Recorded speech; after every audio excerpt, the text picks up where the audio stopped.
we're gonna enter the fight with your intro skills, immediately do a skills followed by your liberation. Now notice your liberation actually slow the enemy down.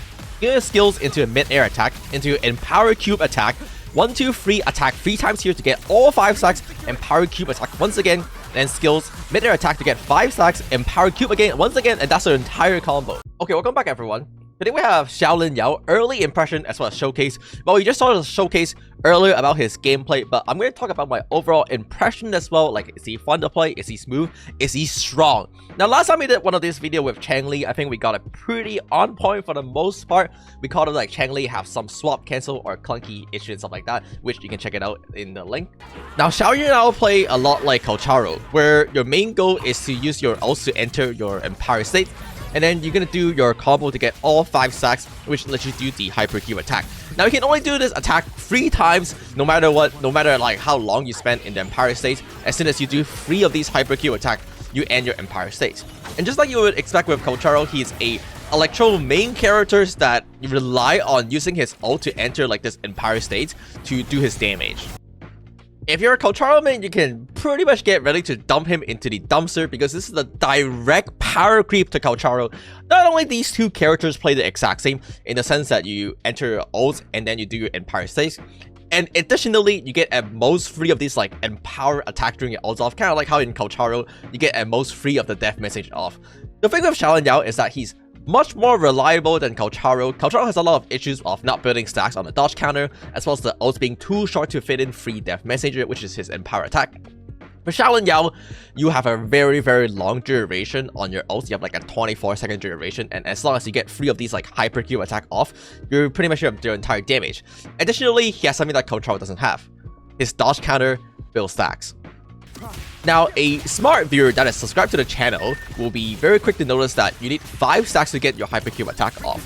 However, it's very easy to get stacks on Xiaolin Yao in comparison to Kocharo. Your skill gives you 2 stacks, which allow you to follow up with a mid-air attack, and that gives you 3 stacks. And that's your 5 stacks immediately right there.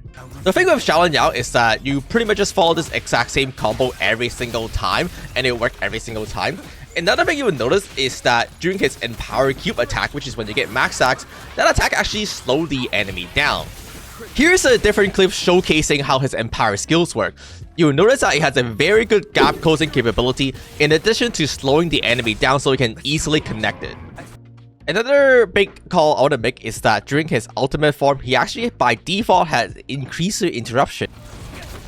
Outside of his ultimate, this character just kind of doesn't do anything, and all he does is kind of just attack. In fact, his skill description outside of his ultimate is just Xiaolin Yao's attack. Not really a lot to say there, rather not waste your time. Overall, here are my current rating for Xiaolin Yao for smoothness, fun, as well as easy to use. Now, the thing about fun factor, I want to make a big call, and that is fun is very subjective. Personally, he was not very flashy. He doesn't have like mid-air attack like Jinji or Changli, or even Zizi. He kind of just like punch things. And it kind of lame to me, but I heard some people were like, oh, he actually look kind of cool. So that is on you to decide. After all, he's a free character, so we can just play him and try and level like that. But power level is where probably all of you are concerned about, so let's talk about it. There's a lot of early calculation from the Chinese side that show like with Xiaolin Yao as well as Yinlin together as a duo pairing, it's approximately the same level as Jian Morphe pairing, which is a really good result. However, do you know that if Xiaolin Yao wasn't free, then Xiaolin Yao Yinlin would be a team using 2 5-star characters compared to Jian Morphe, which is only a team that uses 1 5-star characters. So there is some investment there, right?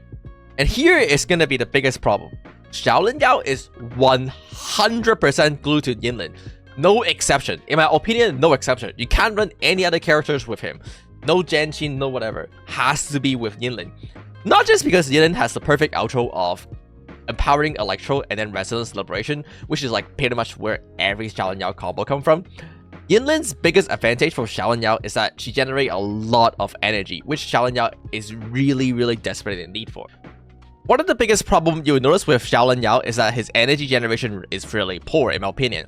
After his entire ult combo, I'm able to generate like 40% of his energy.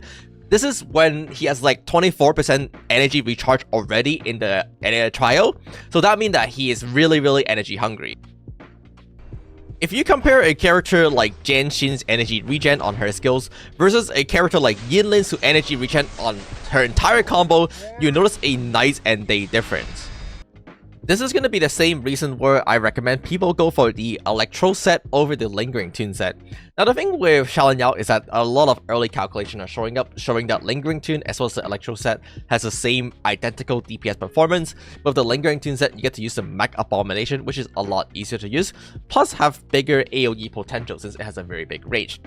But the thing is, the Mech Abomination generates no energy. It has like 0 energy regeneration, where the Electro set gives you usable echoes like the Tempest Mepis, which is kind of hard to use, kind of annoying, kind of slow, but it generates good amount of energy, and that's something Xiaolin Yao is going to need a lot. But however, two things to be careful here. First thing is that the Electro set has a incorrect description in the sense that in order to trigger the 5P set, you have to do both a skills and a heavy attack. It is not that you can trigger the 2 stacks with 2 resident skills. It has to be 1 skills, 1 heavy exactly. Fortunately, Xiaolin Yao has a very easy to use skills into heavy animation cancels that you can use before you also trigger both of these stacks, so it's not a big problem with him.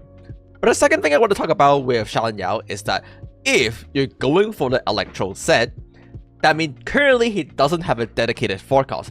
Rampant Methods is okay, but we all know that the Thundering Weapons really sucks because it takes a long time to get this hit, even though it does give you Electros and Resilient Liberation damage. There's a bug, I heard there's a bug right now that you can get the damage in with just the first hit of the Phantom. It doesn't work for me, so I don't know. We'll talk about that later.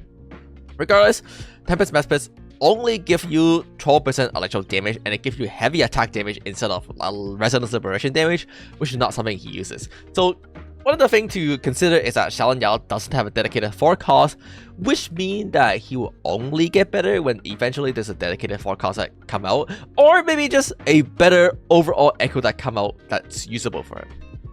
One of the biggest things I do want to make a call is that Xiaolin Yao is probably going to be pretty good at the tower, just because tower is a difficult environment where it requires characters to adopt. Most importantly, adopt to fast moving enemy, which means your character need good trackings, or AoE environment, which is sometimes more difficult depending on the characters. I noticed that sometimes I should get really good performance on the characters like Lin Yang, just because he moves around so fast that even if the enemy go away like the Infernal Rider, I can still catch up to him and continue to do damage. That's gonna be the case with Xiaolin Yao, especially for a chamber like this. Xiaolin Yao has good AoE coverage, its AoE is really big, and it slows down the enemy, so you can make sure that they're not escaping too fast. On top of the fact that you're using Yinlin in the Xiaolin Yao team, mean that your AoE coverage is gonna be plenty. But also additionally, because he slows the enemy down and he has good tracking on his skill attack, you can make sure that mobile enemy like Infernal Rider is not really escaping your sight, so you can continue to DPS him. I think that's a really good aspect to have on a tower. I have no doubt Xiaolin Yao is going to be a pretty decent characters, pretty good characters, especially if you pull for a signature weapon. But that's like the next question to ask. Is it worth pulling for a signature weapon just because you got the character for free? In addition to the fact that he's going to be glued to Yinlin, so you have to pull Yinlin. I can't stress this enough. In my opinion, there's no replacement. You have to have Yinlin, who might be getting a rerun in 1.3, I don't know, but if they're gonna make a character that's glued to Xiaolin Yao, they better rerun Yinlin already, so that would be interesting. You know what actually would be a really good use for Xiaolin Yao? So here's the current way I recommend people to clear the tower. This is how I get 30 out of 30. You have 2 really strong team, and you clear 1-4 with each team. So I have Lin Yang, and then Jinxi and Jinxi, and then you split the middle with each one of them. So you have Lin Yang and then Jinxi. So this is your 2 really strong team. If you decide to make Xiaolin Yao your strong team, get his weapon and get Yinlin. If you decide you don't need Xiaolin Yao as a strong team, what you're gonna do is just shove him into 2-3. So this is gonna be the setup where you have like a weaker character clicking 2-3. They don't really need a full team. You don't really need a support. I've just shoved like Changli with the other 2 characters, and I think Xiaolin Yao is gonna be great at that because he has good AoE. He is pretty independent in terms of his combo. He gonna need some help generating energy, but a lot of characters can do that even if you're not Yinlin, especially on a slower chamber like this. And I think that's gonna be a pretty good idea. Yeah, with that being said, I think Xiaolin Yao is gonna be a really welcoming character just because he's a free character that is solidly strong, and you could choose to get him stronger if you want to. If not, just use him to clear the trash mob. But most importantly, he is easy to play. So any player, new upcoming player, experienced veteran player can easily pick up this characters and just perform like a very basic combo on him, and it will just work out. So that being said, I think Xiaolin Yao is a pretty good character in that sense.